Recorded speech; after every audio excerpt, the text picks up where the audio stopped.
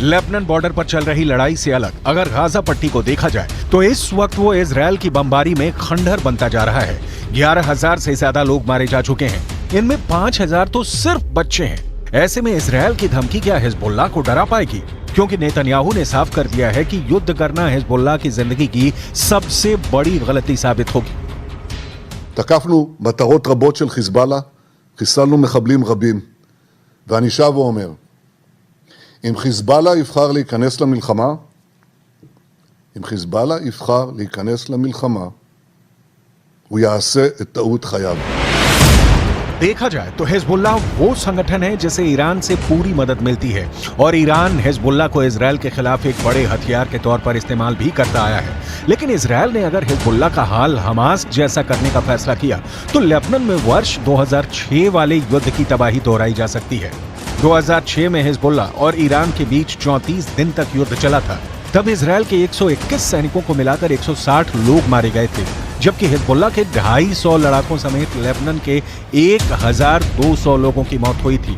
हम अपनी video library से 17 वर्ष पहले लड़े गए इस युद्ध की तस्वीरें निकाल कर लाए हैं, ताकि इस बात का अंदाजा लगाया जा सके कि इजरायल फिर से लेबनान का वही हाल कर सकता है जो इस बार वो गाजा का कर रहा है। इसलिए हिजबुल्लाह को नेतन्याहू की धमकी को बहुत गंभीरता से लेना होगा, क्योंकि इजरायल अब बेरूत को दूसरा गाजा बना देगा। ये वो साफ साफ कह रहा है।